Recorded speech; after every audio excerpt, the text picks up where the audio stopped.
It's a bloody good question. I think I've got a never give up attitude. You get knocked down, you just get back up. I've always been into sport, so I use sports analogies quite a lot in what I talk about. Probably seeing the resilience around me, having the mindset from sport of just, you got to train harder, you got to keep going, you got to keep pushing, which each of the people who became my nemesis. One product, one relationship, one mentor, one decision away from having an absolute breakthrough. Yeah. And actually, when you go and speak to most successful entrepreneurs, business owners, most of us have had more failures than we have had successes.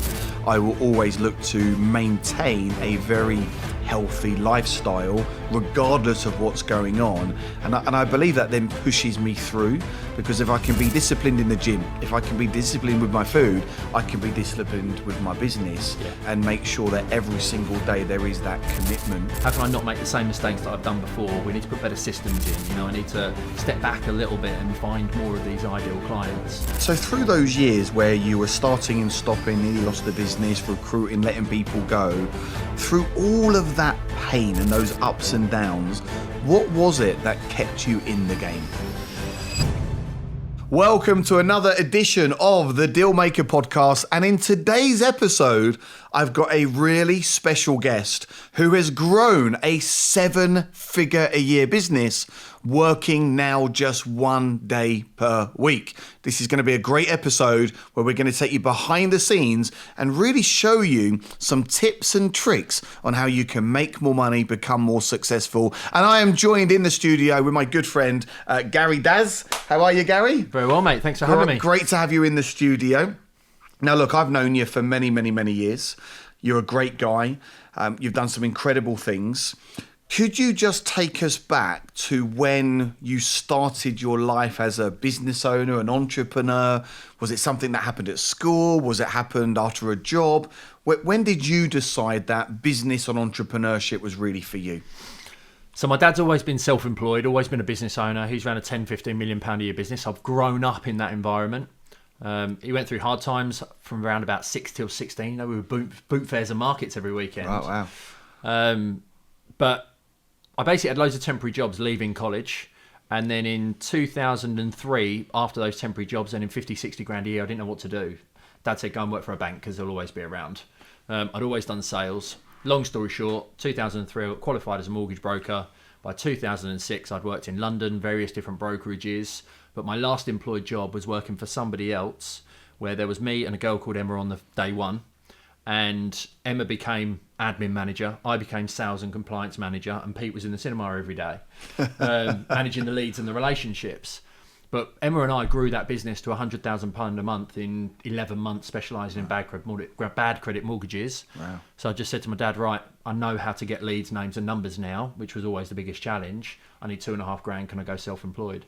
So I started out I went self-employed in the December. I just moved into my first flat in the November and just went gun-ho in 2006. Wow. So you used employment with somebody else to learn the system, build your confidence, and then just bit the bullet. Now, there's lots of people that will tune into this that are currently in a job and they really want to go and set up their own business. Can you just take us back to the day that you picked up the keys, you moved into that company? What did it feel like, and what were you saying about yourself, and what were other people saying about you at that time?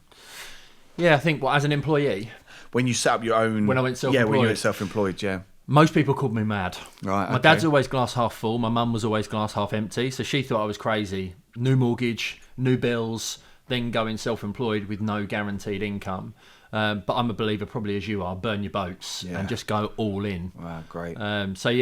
Dad was always, still do it now, draw a line down a piece of paper, advantages, disadvantages, whichever one's bigger, that's what you got to go with. Great. You can only be 51% on a decision. Yeah. And ultimately, a bit like the training that we do now, is you invest in yourself, you can back yourself, you're fully in control of the outcome. Great. So that was kind of my focus. Great. So just talk us through that process from starting that business. What did year one look like? What did year two look like? And what were some of the things that you did as an entrepreneur to grow that business in those first 2 or 3 years? So my first 10 years were full of the what not to do, is what I basically call it. So 2006, I was a mortgage broker on my dining room table. living the lifestyle. But I was doing face-to-face appointments, so we could buy leads based on postcode. So I'd always buy around Watford and sort of inside the M25 because property values were higher. But then within about 4 months, I realised I was capped because I was spending 2 hours driving to and from Watford to pick up documents. So I moved to phone and email. And then kind of progressively ended up getting to a point of earning 6 figures personally in 2017. But then we know we had the credit crunch. So I was doing bad credit mortgages. There was no mortgages on January 2009. So I had to diversify and do life insurance, critical illness and income protection for what was 7 years up until 2015. Wow. And yeah, it was just, I let my best mate buy in, bought him back out. We recruited too quick. I had to sack everybody and start again in 2011. Ended up building a almost 7-figure insurance brokerage, but I was the first in, last out. I thought working more was what success would lead to.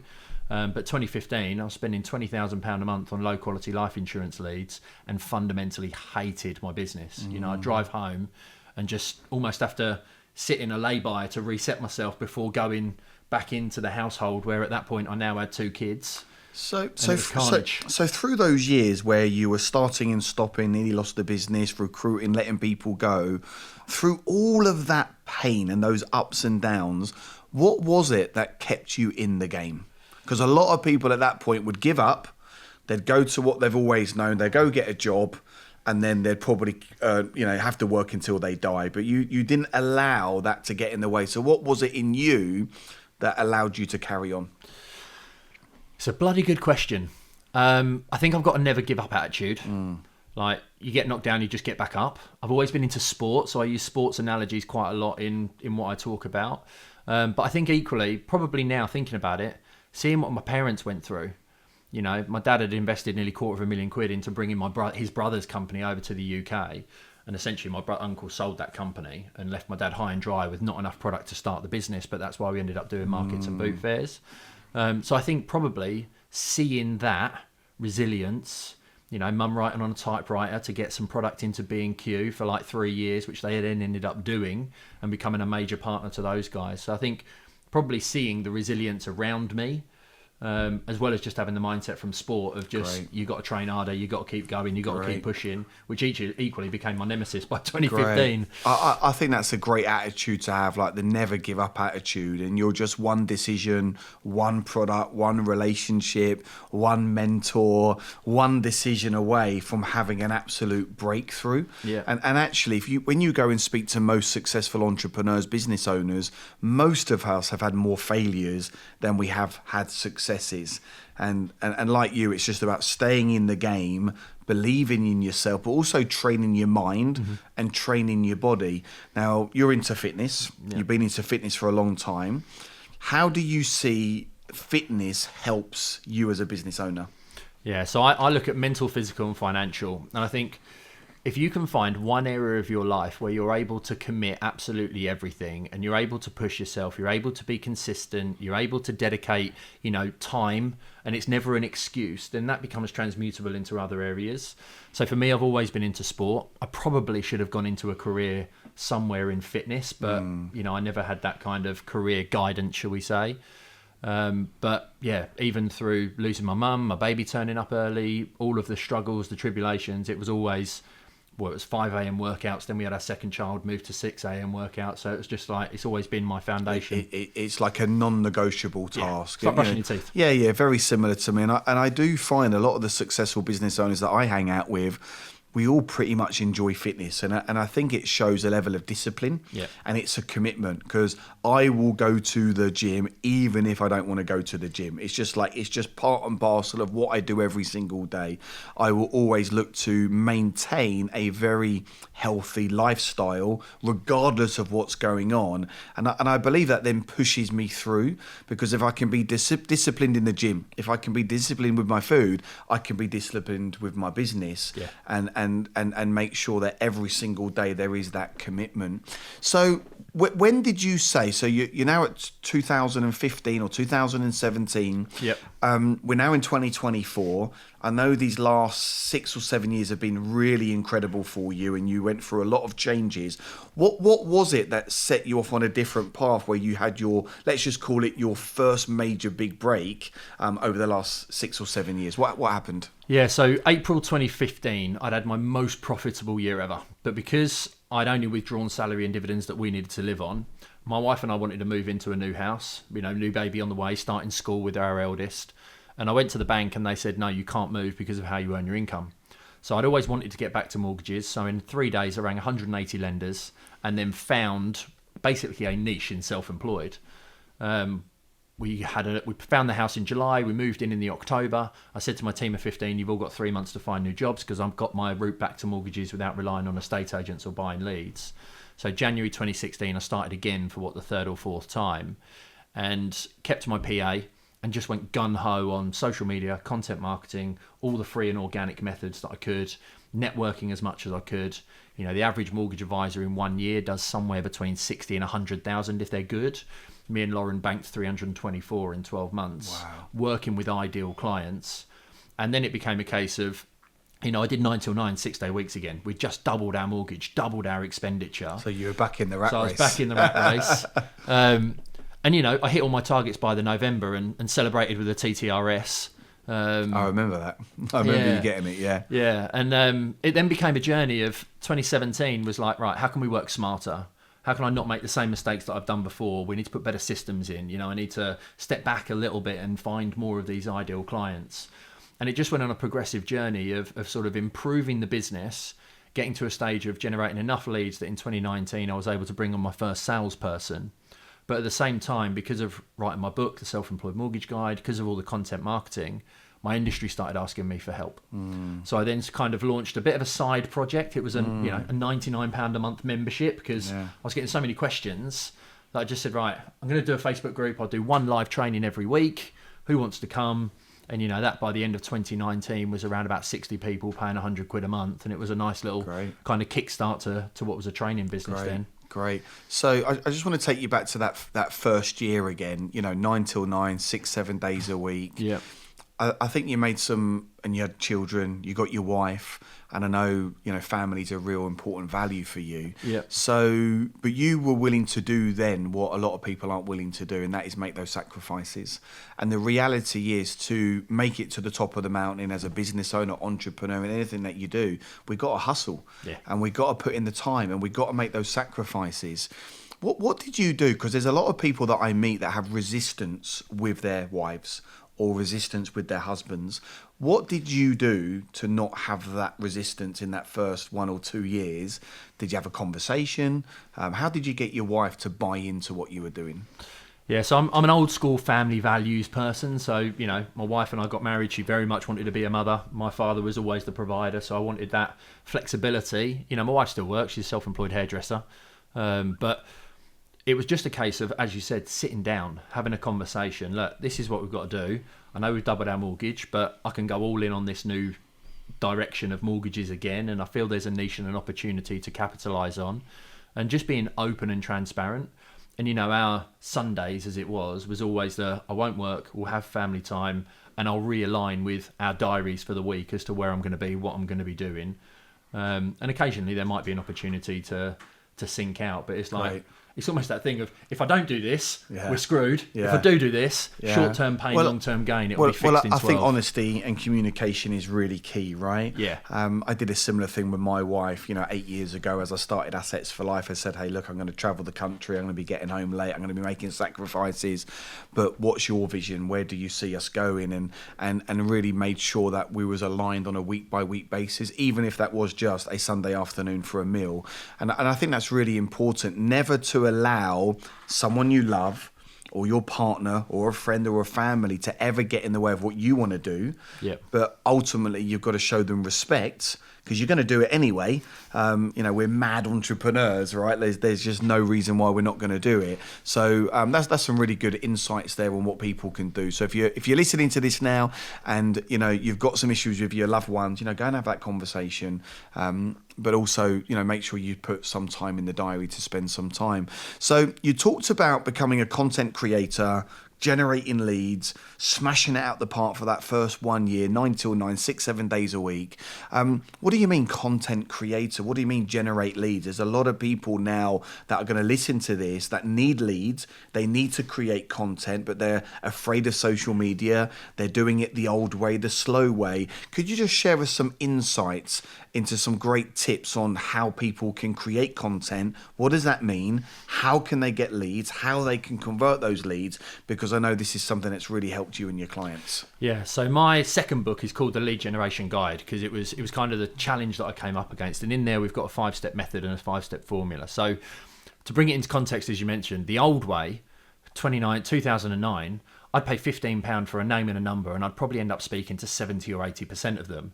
But with the online world and social media and marketing agencies, that became a new business model. So the conversion, as well as the number of people that you'd speak to, changed. Yeah. Also, social media made everything free and more accessible.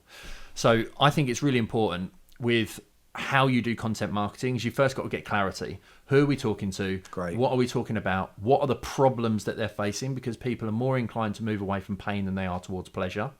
And really nail that ideal avatar, as we call it in marketing. Their age, their demographic, their sex, their stage of life, the magazines they listen to, the cars they drive, all of that kind of stuff. And then when you go into the second step, which is creating content, focus on what type of content do they want? If we wanted accountants, they're probably not going to watch videos. Whereas if you want a younger demographic, they're probably going to be on TikTok. So it's like, are we doing short form? Are we doing long form? We're here today doing a YouTube video. No doubt that will be repurposed into audio podcast. You could transcribe that now with the wonders of AI and create a blog. And off of the back of one 20, 30-minute piece of content, you could literally create a month's worth of content. So then the third step is about, now we've got this asset and this content creation, how do we then repurpose that across multiple different channels? And how do we put that on the right channels at the right time on social media? So it's clarity, content, socials. But the difficulty is, we all know Zuckerberg is like Thanos out of the Avengers. He clicks his fingers and all our channels are gone. Someone can say something about an injection or something like that, and our Facebook group could be shut in an instant. So it's really important within marketing techniques, which is the fourth one. How do we take that free and organic audience that's built know, like, and trust with us and convert them into, someone who's got a deeper connection? It starts with the name, number, and email. The average lifespan, I don't know about for you, but in our business ranges from about 14 to 17 months from when someone joins our email list to becoming a client in one of our businesses. You can do that through discovery days or through boot camps or through webinars or through, just online nurture sales calls. And if you do that correctly, those 4 steps, then the 5th step is about sales. You actually don't have to sell to people because you become the logical choice. Yeah. So it's really understanding, there's an awareness phase. There's people who are slightly interested. There's ones with a real desire now to solve their problem because, they've had enough of their job, or their mortgage is coming to an end, or, they've not seen their business progress in the last 3 or 4 years. And then that's when they're ready to take action. Yeah. So the key is getting them at step 1 and nurturing them through the journey. I think that's an incredible process that you've just shared, and it definitely does work. It's worked for me. It's worked for you. You've took your business to 7 figures a year. You've got a lifestyle business now. You get to do what you want when you want. And actually, you don't have to spend hours and hours creating content, right? No. You just got to be consistent with your message. I remember when I first created content, I made a promise I was going to do a Facebook Live every single day for 365 days. It's like, 3 minutes, 5 minutes, 7-minute live. It's really not that hard to do. Yep. You just got to make the promise. And through that, the social media platforms loved me. I was able to get my message out there, start generating the right type of leads. And you really picked up on something which I think is so important. Who is your right type of avatar? People spend a lot of time chasing the wrong person. Put your time, energy, and effort into the right person and people that you actually want to do business with, because there's a lot of knobs out there and there's a lot of people that will give you money. But, I like to work with people that I know, like, and trust and work with the right type of client. So a lot has happened over these last few years. You're now training people. You're now creating great content and you've really grown a business, a 7-figure-a-year business. How many days a week do you work in the business now? So in the business, typically 1, and that's mostly a Monday. That's disgusting. I'm happy for you, but I'm also jealous. Yeah, it's wonderful because it's a decision that you made. Yeah, it's like it's non-negotiable, and I admire that, and I think, wow, I wish I could be as disciplined as you, because I do find myself going off on tangents, and I love business, I love entrepreneurship, but I'm not as disciplined with you with my time. So that's a great thing for me to learn as well. So how does that look for you now, and how have you been able to get it to that place? Yeah, it's been a journey of originally in 2009 when I took on my first kind of advisor. It was a case of, right, they're going to come in and they're going to now earn the business and income. So as a salesperson, where it takes 3 months for a mortgage to complete, periodically as her income went up, I reduced my target somewhat. Then I did the same again. She actually brought on an admin in the August, and then Andrew joined in the October. And the time that I created, I reinvested into marketing, building brand, generating new inquiries. So in the February of 20, I took on 5 advisors at once. And obviously we got smashed by a lockdown a month later. So it made training very, very hard. But as their income began to go up, I could have stayed selling. I could have stayed generating an income. But I just slowly but surely reduced my time in doing that side of the business. I put more time into the training, and transparently, I'm in the office probably 1 day a week, sometimes 2. I do work from home, but like yesterday, we were watching a movie as a family, and I'm sitting there creating a new slide deck on Canva. I don't really classify that as work. I work the hours that I need to, but equally when I want to. If Hunter says, let's go and kick a football in the garden, I'll just down laptop, 2 minutes, give me 5 minutes, down laptop and go and do it. Yeah, nice. Well, you've got the flexibility. You know, you've created a business that fits around you and your family. Yeah. And I think that's very admirable, and something everyone can take a sort of pill out of your book, to be fair. So 7 figures a year. Yeah. What would you say is one of your biggest challenges right now, and how are you going to overcome it? Recruitment of team. Yeah. So we've gone through a real phase of, I've got 12 people who work all externally, and then the rest are based in my head office. Because of COVID, because of lockdowns and all that kind of jazz, next week is the first time we're going to have everybody together, not on a Zoom, because we've got people in Scotland as well as in Wales and York and Birmingham. So it's now a case of, I've come to realise that if we go to a next level without me sacrificing time, I need someone operationally who can control the team, control the verticals, and allow me more of that creative on the business time to go to the next level. Yeah. So it's finding operations director, that right person, and I've probably kissed 3 frogs already that sadly have gone. Yeah. That is one of the biggest challenges that we face as entrepreneurs, is team the in team. General. Because not many people will treat it like it's their own business. They will to a certain degree. Everyone's in it for their own gain, which is fair enough. And then finding people that are loyal. So how many have you got in the team right now? 20. So you got 20 now. 20. So it's a good number. Yeah. But it is sometimes like managing a youth club. I find from time to time. Oh, without a doubt. The moment you wake up, you got 20 problems, right? Yeah. We got 45 at the moment, and we got like HR and things like that. And luckily, I've got an operations director. So you will find that person. You just keep putting it out there to the universe. That person will appear. Big time. So. The podcast is called the Dealmaker Podcast. In your own words, what does being a deal maker mean to you? Yeah, immediately because of you, I think of property. But I think in any circumstance, if you're doing a deal with somebody, you're negotiating, you're in a sales-orientated environment, you're making something happen, you're converting somebody from a no into a potential yes. So I think if you're doing a deal, no matter what type of deal it is, it could even be buying your next car or your next property. I think it's just being someone who's able to communicate, able to get people on side, able to build relationships, and fundamentally with an outcome that there's some kind of commercial gain at the end of it. Perfect. Love that. I love that explanation. Really, really, really, really good.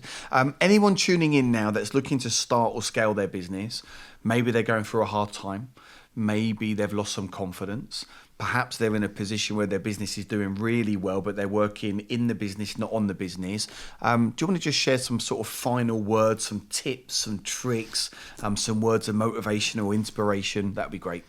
Yeah, the cheesy thing is your network is your net worth. Okay, great. 2006 till 2015, I had one mentor, which was my dad. But even in a £10 million business, he was still the first in, last out, and had his finger on every pulse and, pie. that is basically what I modeled for 10 years. And the big game changer for me was getting around like-minded individuals, getting around people who are playing a bigger game, who have been there and done it. You know, if you look at someone who's in fitness, they will have a nutrition coach, they'll have a strength and conditioning coach, they'll have a mindset coach, they'll have a physio. But in business, we don't adopt the same mindset. So if you want to take yourself to the next level, go and hire the person who's better than you. I did that in sport. You know, I played semi-professional football, I played county athletics. Because I played with people older, bigger, faster, stronger. Find those people in business. Maybe it's Assets for Life, maybe it's Liam, you know, maybe it's me if you're a small business owner. Just find someone who's where you want to be and follow that time and path, because it will save you not only time in trying to figure it all out on your own, but it will save you a hell of a lot of cash in avoiding the mistakes that we've probably made on their behalf. No, so true. You know, mentorship, training, surrounding yourself with the winners, you know, that's really an approach that I've adopted for the last 8 years. And it has changed my life dramatically. As you know, I invest massively into my own training. I run the UK's leading property business and wealth training company. You do great training. And it's just wonderful that you're out there doing what you're doing and you're helping small business owners. So where can people hook you up, Gary? Where can people come and find you? Instagram, YouTube, what do you want to share? So I'm at Gary Das on all social media channels. That's one hack for you, is make sure that your @name is the same across all channels so people are easy to find. I've got my Gary Das website, and then I've got my own podcast and YouTube channel and all that kind of jazz. Fantastic. Great. Well, look, it's been wonderful having you in. Let's do another catch up in maybe 6 or 12 months. What is next for Gary over the next 12 months? So we're going to find our operations director or operations head of operations person. We're going to be scaling up our training business, but then simultaneously creating more of where we've got 10 advisors in the brokerage. We're going to be franchising that model out, because I know how to generate leads. I'm going to basically scale that, but have more advisors as active advisors, as mini franchisees that we're going to provide that to. So the goal is basically to double everything. Without sacrificing too much time. Work half a day a week. Yeah. You know what, Gary, man, honestly, man, it's been so good having a catch up. It was a few years ago that we went and had lunch together at a canteen. And it's just so great to see. That was on your daily Facebook Live. It was. Well, there we go. Mr. Gary Das, make sure you go hook him up. An incredible individual, a real entrepreneur, lovely family man. I really hope that you've took some golden nuggets from this episode, because if we can do it, you can do it, and we'll see you on the next episode.